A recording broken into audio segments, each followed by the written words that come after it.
What is going on, everybody? Car Guy V8 here with another video, and today we're going to look at some best case scenarios and a worst case scenario of buying a used engine that's been sitting for a while. Now I've got two best case scenarios and one worst case scenario, and all of these are engines that I've actually bought. And stay tuned to the end because the worst case scenario really is a bad situation. So we're going to start off with my 1985 C10 that I bought last year, or excuse me, 2 years ago now, and I sold it last year. This was a $700 C10 that had a 305 in it, and this had been sitting since, I believe, 2006. So every example today has been sitting for at least 15 years. So 2006, this C10's been sitting, and it was sitting with the distributor cap off. It's just the HO 305, four barrel out of the 80s.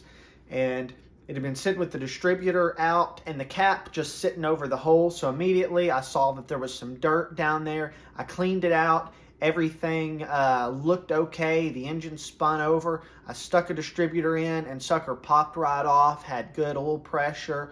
Ran good. Even the heater worked in the truck. So that is a best case scenario.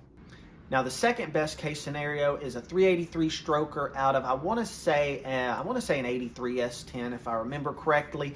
A work acquaintance of mine told me about this truck. It had been sitting out in his pasture since like '06. And if you're a fan of the channel, you'll remember this story, but I'll just recover it briefly. It basically was a fresh built 383, and the truck had just been sitting there forever needing a couple little things.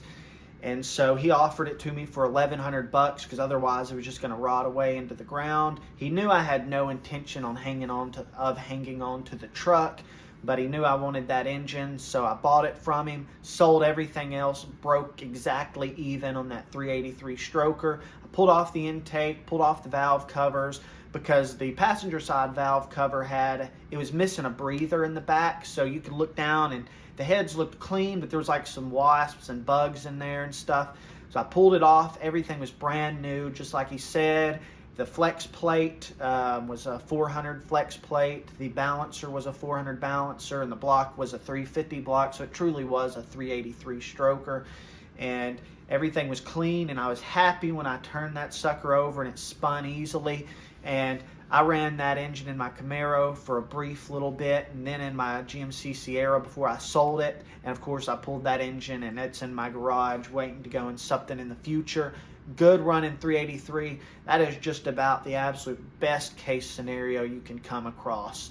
Fresh engine and break even on selling all the other stuff. That is my favorite success story that I have by far. Now, the worst case scenario. I'm actually going to step outside to show y'all this. So we're going to head outside and take a look at the worst case scenario. Now this is my 1980 Chevrolet Corvette.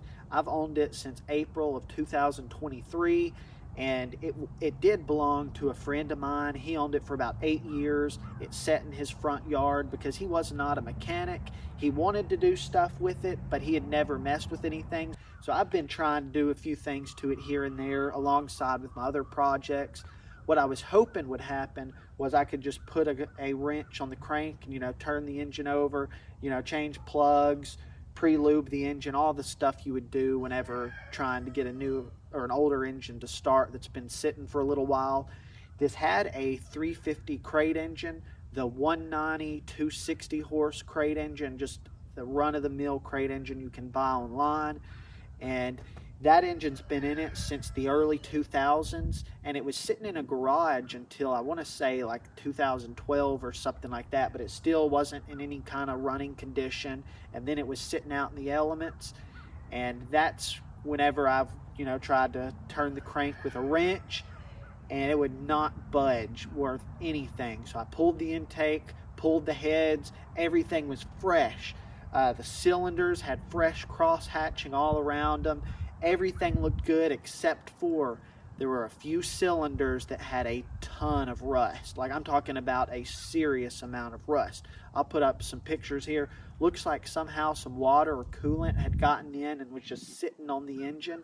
And the crazy thing is, this 1980 Corvette has been now in Arkansas and Texas. I'm talking about way south Arkansas and then Texas for the last 20-something years. And so it had been sitting pretty much in the same area as the S10 and in the same area as the C10. So it's not like these cars are spread out. They've all been in the same general area for the last 20-ish years, 15, 20 years. And all of them stored pretty much the same, outside sitting. This one was, everything was covered up except the intake had some duct tape over it. So that was the only thing that wasn't covered up, but it still was sealed when I got it. So it's just crazy. 3 examples of 3 different engines all stored in the same area. And this just goes to show you really never know what you're going to get. Here is that 350 crate motor. You can see the metal all looks fresh, not a spot of sludge or anything. Still has the cross hatching. That's from my finger right there. It's dirty. I was just looking at that ring groove. There is nothing there. This is a very clean engine other than the rusted cylinders, which is this one. I think that one over there, let's see, 2.4. I think it was cylinder 6 over there was rusted, and cylinder 1 over here. There was a little bit in these back ones, just like a little bit of residue, but I've come to the conclusion there's nothing I can do to this while it's in the car to get it unstuck. I was trying so hard to be able to spin it so I could get the final torque converter bolt out, but I've come to the conclusion there's nothing I can do. This is ATF and acetone mixed. It's been in there now for a few weeks. I had some in there. It sloshed out whenever driving the car, or excuse me, whenever pushing the car out. There's some on the other side too. Before that, I used PB Blaster and ATF, and I'm talking about it's been sitting for months with stuff in the cylinders.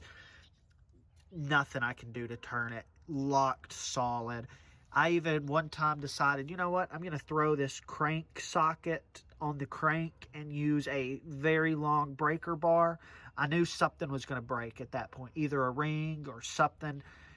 It was actually the socket. It is aluminum, so it's not the strongest socket, but I had several hundred foot-pounds worth of energy on this sucker. I just broke it. Yep. This engine, I'm going to probably have to pull it with the transmission, which I was really hoping not to, just because of the way these Corvettes are designed. You can't really fit a engine hoist forwards.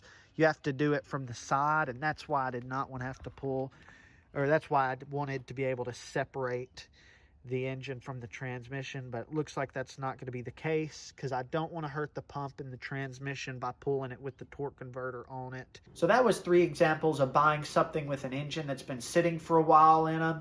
I hope you enjoyed this video, and let me know down in the comments what your experiences are with buying engines that have been sitting for a while. Thanks for watching.